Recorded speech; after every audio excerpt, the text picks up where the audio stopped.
dragon gods are not at all like the gods that are being worshipped now. Not at all. I mean, the dragon god don't demand worship. None of them demand worship.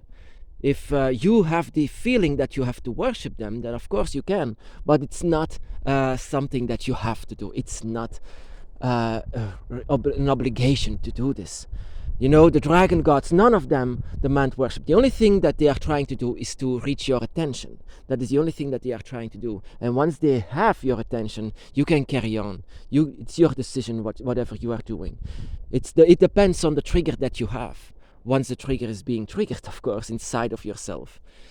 And then you can decide whether if you want to continue your dragon's path or not. The dragon gods are saying to every one of us, are you interested in carry on your dragon's path? And there are a lot of people who say no, because people of my family doesn't want me to go on a different kind of spirituality, or just is not triggered enough. You know, the dragon gods are the ones actually trying to trigger you. And I want to talk to you about one of these certain dragon gods that I have lesser contact with, but yet I gathered some things on my book of Dragon Shadows about him. Very important things that you might want to know about Quetzalcoatl, or in short Q. I call him Q because it's much easier.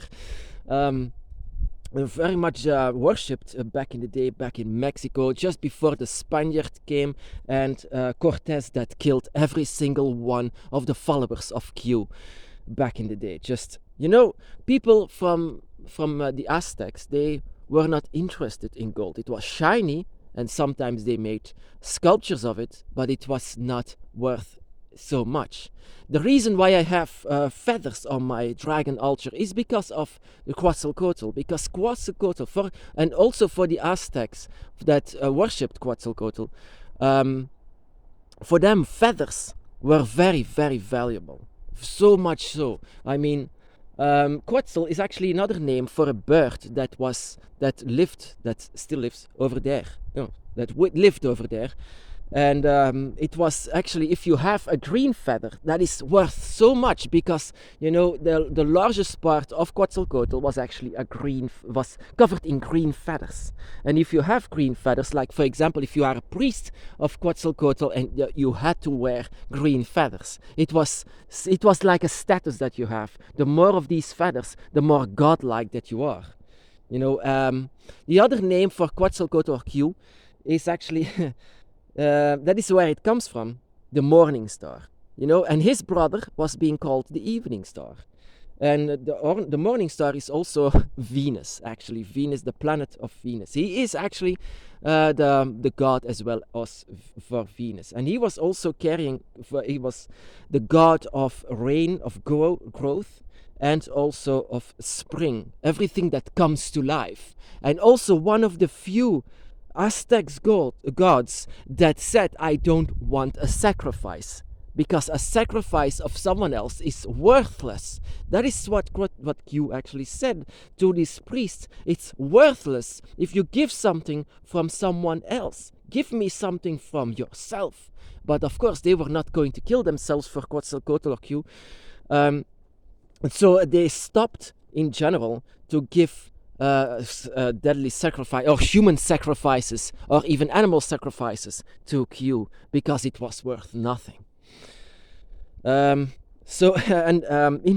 the stories it was said that Q was also responsible for creating life, because his blood and his breath actually was taking care that it created life, so that it started from little fish until now. So it evolved all the time. It started from inside of the blood of the dragon until further on.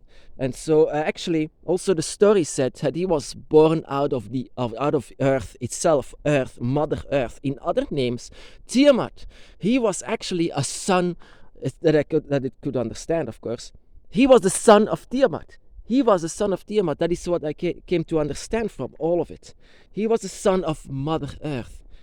And out of his blood and his air, it continued more and more together alongside with the body of the dragon, also being called the earth itself, that it was taking care that life was created. Now, say that to anyone that is religious, because, sorry, no one actually will take this serious. But in fact, I take this serious because this is the heavenly dragon, creator of storms and tornadoes, and also of good growth. So that it could be that when Q was actually angry, he would take care that everything was destroyed, and so that they would be punished for whatever they are doing. Because Q was actually the wisest of all of the dragon gods. Whenever humanity once again had a war among each other, then he would interfere when saying, you are not worthy of the growth, you are not worthy of what you can eat, so I'll take it just away from you. Now you just know why you are fighting to each other.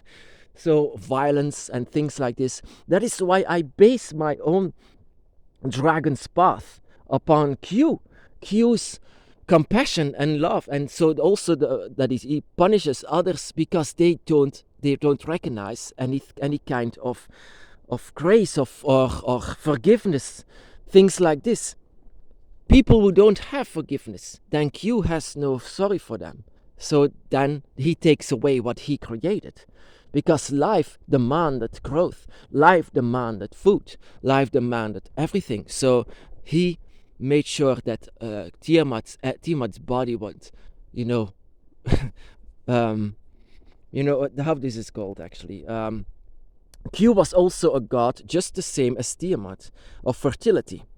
And so everything that grows, of course, is her, but also actually Q as well, because he made, and that is also inside of the stories, his blood. It was not just his blood, it was the blood of his fertility, the place of his fertility, that he donated to this Mother Earth, so that life could be created. That is why everything is as well also a dualism, but as well that you can create new life because of this energy of fertility. So yeah, in fact, that is actually what I came to understand about Q, and Q was actually much more interesting than I ever could dream of.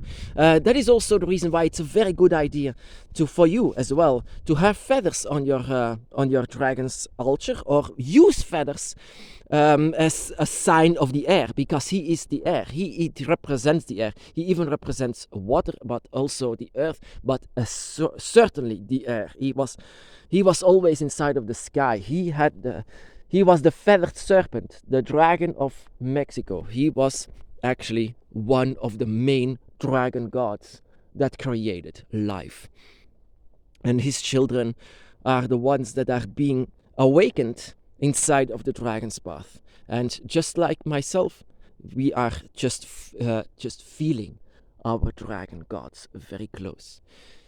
And that is also why I try to reach out for Quetzalcoatl. And that is my that is as well, you don't have to do much, to reach out for Quetzalcoatl. Quetzalcoatl is, or Q, that is very much easier. Q was in fact the dragon god that I thought that I least felt, but my entire, and I didn't actually know this in the beginning, my entire dragon's path was actually based on him, on his compassion and his love and his anger whenever just people are hurting each other. That is also what I had as a child, but also what I had still now.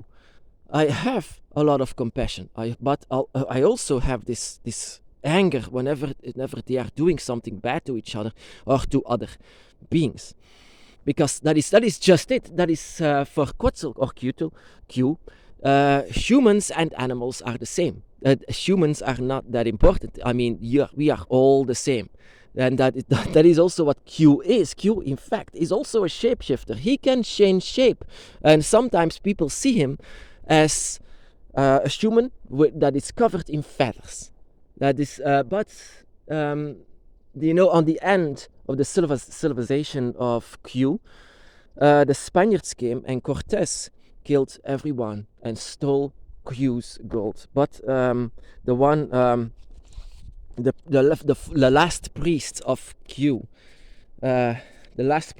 Montezuma, that was the last priest of Q, said one day, on this holiday of Q, because they had a holiday, a man will come and he will have the body, he will be the reincarnation of Q. And then on that day that he said, the Spaniards came and he saw in Cortez the Montezuma that was inside of his body, coming to punish them for what they have done, for what they did to each other, for others. And indeed, that you can say that he saw this inside of the future, that Montezuma saw this, and that Cortez killed every one of the followers of Q.